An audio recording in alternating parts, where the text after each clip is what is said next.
And we're back to the Sundance Provincial Park, and we're gonna recheck the Hoodoos that we've checked a few months ago, and this time there's no snow and everything's kind of melted. So we're going to check out more than just the actual Hoodoos. We're going to check the upper trail and the lower trail, and I found an access road with the Jeep that I can go around, and so we can go check out some of the other sites for on the lakeside, which the lakeside from the north part of Sundance Park is actually like 4 to 6 kilometers one way. So I didn't want to hike all of that just to get access to that. So I can drive around. I got Kenny here tagging on for the hike, and Oakley as well. A few minutes into the trail, you'll have a split between the lake trail and the Hoodoo trail. And you'll want to stick on the Hoodoo trail. And once you reach close to the Hoodoos, there's also a skyline trail that goes upwards, and that allows you to just get a good view at the top. Trails are kind of in rough shape, but it's probably because it's also not heavily trafficked. So we got all our camera gear, we got the backpack full of treats. We got Oakley sniffing out the bears. Actually did come across, do you think it was a 2-year-old bear roughly? Probably last year or year before, yeah. Yeah, it's probably a 2 or 3 year black bear on the side of the road there. And we stopped, and after we were stopped for like 5-10 seconds, I didn't even care anymore, because it was like laying down in a bunch of clover and then just kind of munching down. We were in the Jeep, so that's fine. Hopefully don't come across them on the trail. So once we hit the trail down over here, then you'll hit a certain altitude. My guess is about an extra 25 to 40 meters of elevation. And then you can start seeing the remnants of the Hoodoos kind of sticking out here. And this trail keeps going.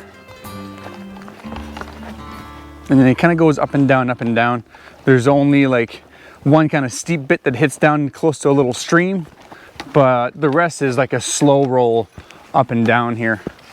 It's a good little trail, even for young kids.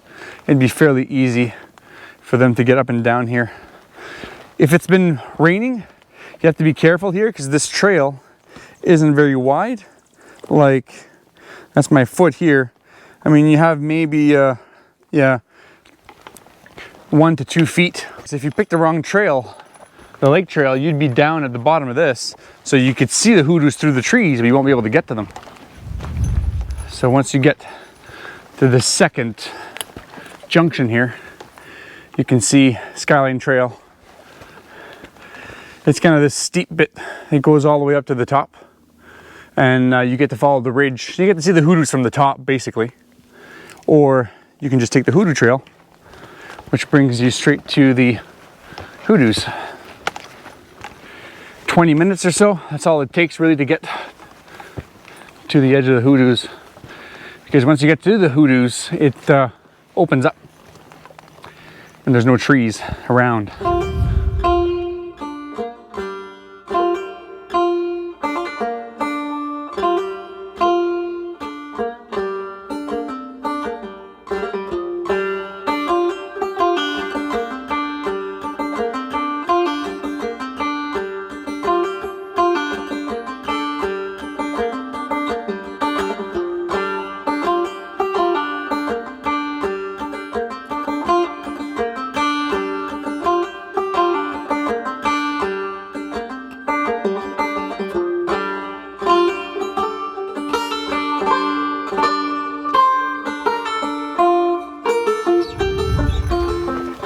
It's kind of full of sand here. Yeah. Crazy.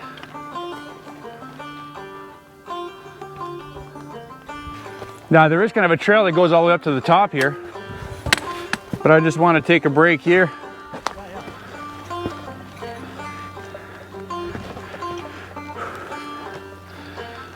Whew. It's kind of a little bit steep here.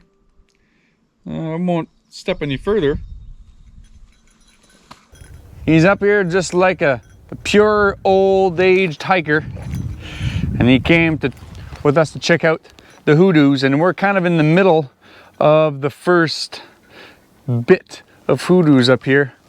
It's a gorgeous morning here at the end of May, and you can see very nicely there on the sides, and there's even more at the back end over here, so we're gonna go check that out and take some more footage before getting back to the Jeep.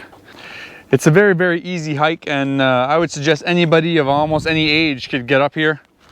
This bit looks worse than what it actually is, but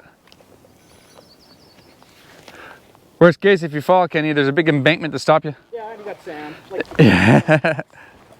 The only sad thing I noticed here, I didn't notice that last time, is that there's actually like stupid people that went with knives and stuff and engraved their names and stuff in the Hoodoos. And yeah, if you're going in parks, don't do that. That's just graffiti. These are all things that when I came here in the winter, didn't notice this at all because it was all covered in snow. It was still cool, but this is very cool. Yeah, like this is completely open on this side.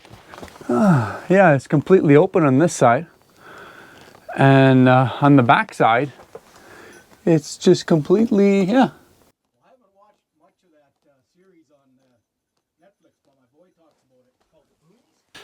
Even in here, this is kind of cool.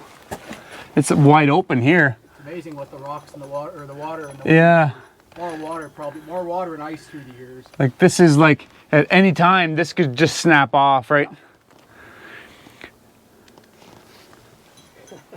But yeah, it's a cool little spot in here too.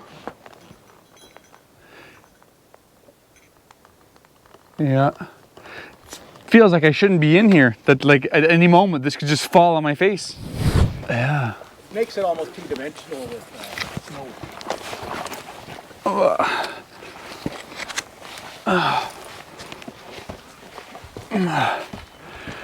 This shit's steep. Steep, I said. Yeah. You can get up in there.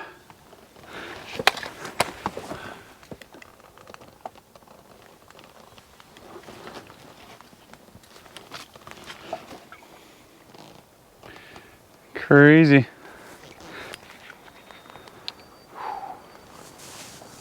Huh. Trying not to step on any of the vegetation, but there's so much sand here. I mean, all this sand is obviously coming from the sandstone because it's so soft that it just degrades pretty easily. So these look like human trails, but they're not. This is just water erosion that's brought down these paths that we're walking up.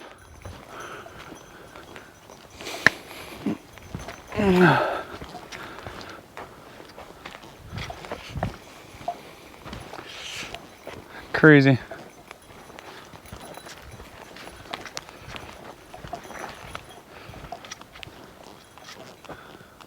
Huh. And now once you pass the first bit of Hoodoos, the trail slowly creeps down here a good 10 meters down.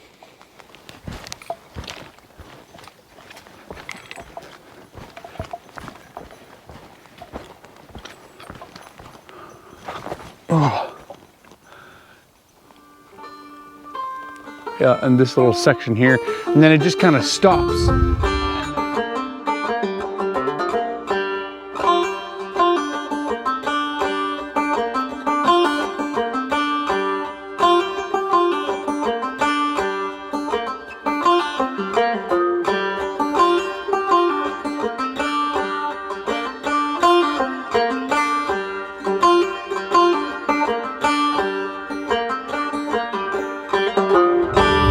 So this is one part of the trail that's kind of washed out. I mean, if you have a dog, it's about a meter drop here, which you can get down easily.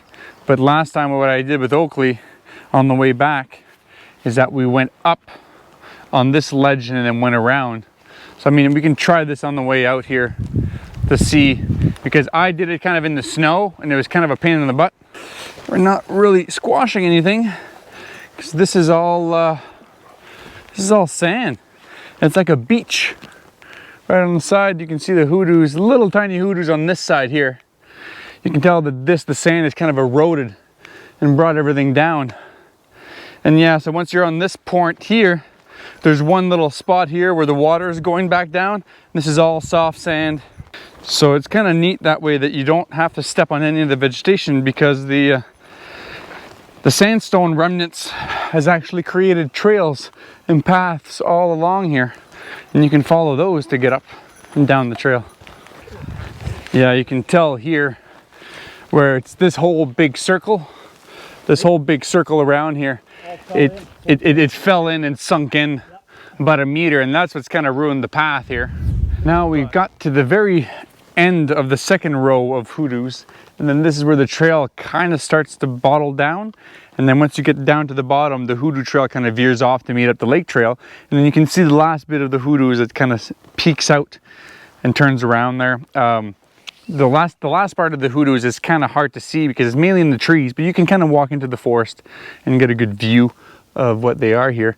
But I wanted to come up here, a better view of this little section here.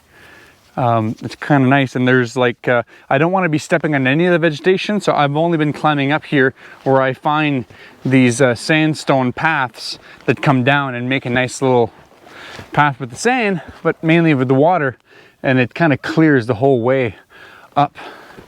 This is incredible. There you go. This is quite the trail. Hey, I love it. Whew. This is Alberta, folks. This is Alberta.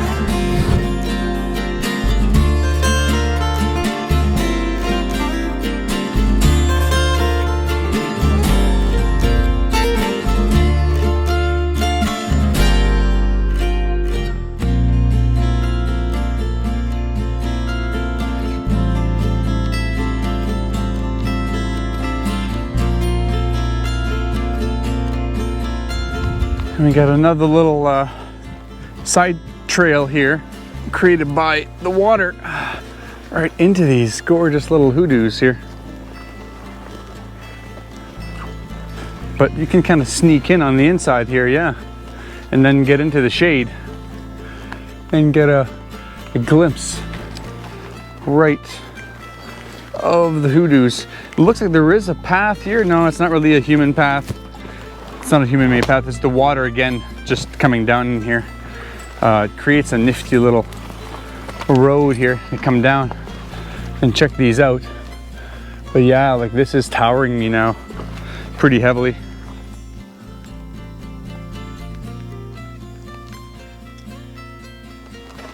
Kind of cool. You can see how steep this is behind me here. So we got Kenny, who's gotten ahead of us here. Let's see if we can catch him up. We're gonna go down to finish the Hoodoo trail, and this time we're gonna come to do the loop around on the lake trail. It's still pretty easy to find the trail. You don't need any maps or anything. It's pretty well packed down, and there's enough people that come here on a regular basis to make the trail pretty easily recognizable. Hoodoo trail ends kind of here, and this is where you would have a split left to right. If you go back up this way, you carry on the lake trail, or you can come along this side, which is the lake trail, to come back to where you came from originally here. So, yeah.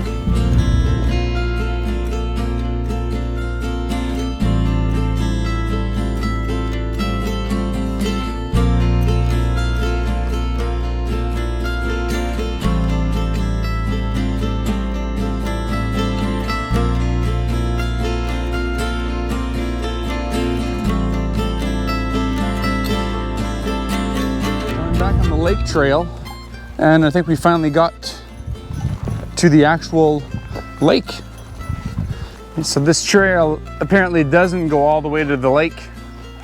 I mean, you could get down there if you really wanted to, but Go to the lake? I don't think so, because the lake's kind of right beside us here, to the west of us here, and it just kind of follows the lake, but it's not. Looks like there's a slight trail down here that goes up to the lake, but it's not, feel like it'd be more accessible on the other side.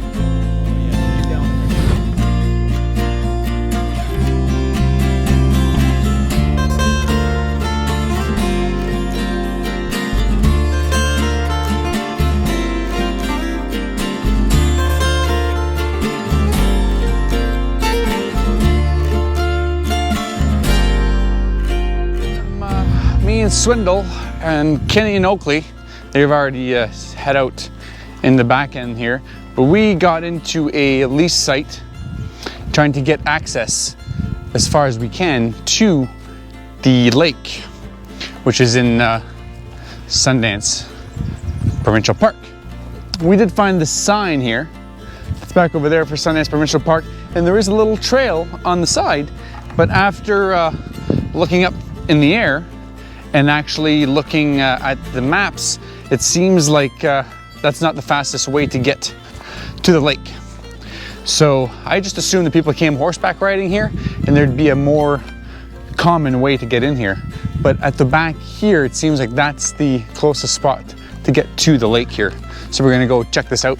So this doesn't really look like a trail, but you can tell that somebody's kind of bushwhacked through here. Not good for a quad. It's good enough for hiking is my guess. There's a lot of big logs and everything in here. And I gotta catch up to Oakley and Kenny here. There is kind of a path here so far. So far so good. Yeah, definitely not drivable. And definitely not for horses. And definitely not for quads either. It's definitely a hiking trail. Yeah, so this is the least claimed trail I've done all year. It's a trail, but like I said, you think it's a game trail? Yeah, I don't know. It kind of peters out. Lots of moose on it, right? Lots of moose tracks, and yeah, like we've kind of run through the end of our. I'm not sure. It started out as a quad trail. You can tell that. We walked as close to the lake as we could. We found some sort of trail. And it started out fine and then turned into no trail at all. It turned into just a trail that animals would be using. We got to a very moss-covered forest with a lot of deadfall, and it got kind of steep. Not really that steep, but enough that we didn't want to get all the way down to the lake. So we're going to try to hike down the other road. It doesn't lead directly towards the lake, but it tends to go more north. And you can tell there used to be an old road for a cut block. So we're gonna see how overgrown that is. And maybe off of that road, there might be a trail that heads down and gets to the lake from there. Because we've spent, a good half hour, 45 minutes? And we may have traveled here maybe 500 meters total. So yeah. It's a slow grind when you have no clear path.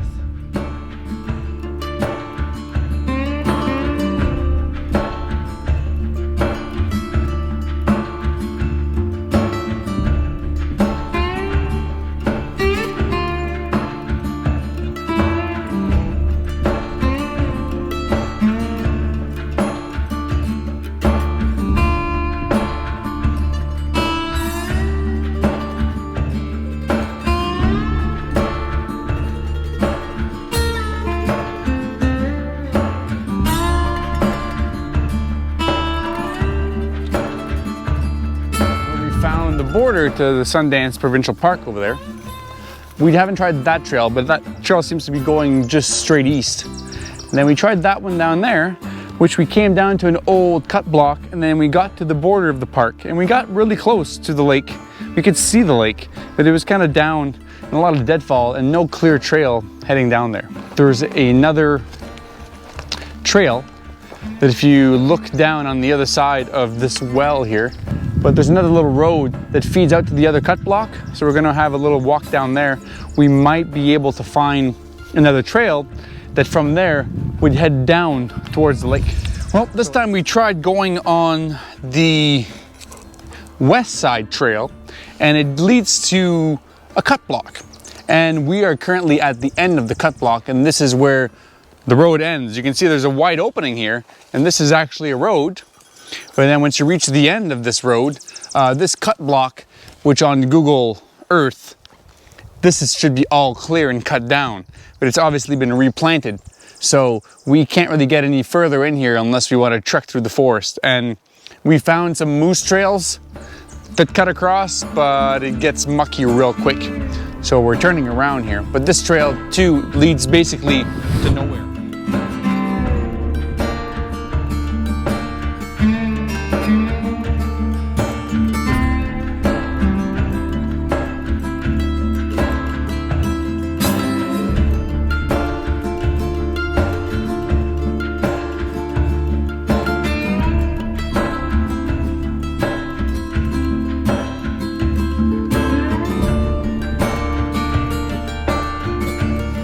So you can tell that this used to be the old road for the cut block. There's even one spot where there's an old culvert that's in the road. It's a good little hike, but we literally have no view of anything here. And so far, really difficult to find any sort of lake access from the west side. I think you don't have a choice but to come in through the Wind Sculptures Trail if you're going to go backcountry camping alongside the lake at the 2 or 3 campsites that they have over there. I thought for sure you could cut back and have a shorter hike in coming from here, but it's proven to be too difficult to get across the forest in an area where there's no trails already done. All right, Oakley? Come on, man. What are you doing? Come on, buddy. It's time to go. Let's go, man. Let's go.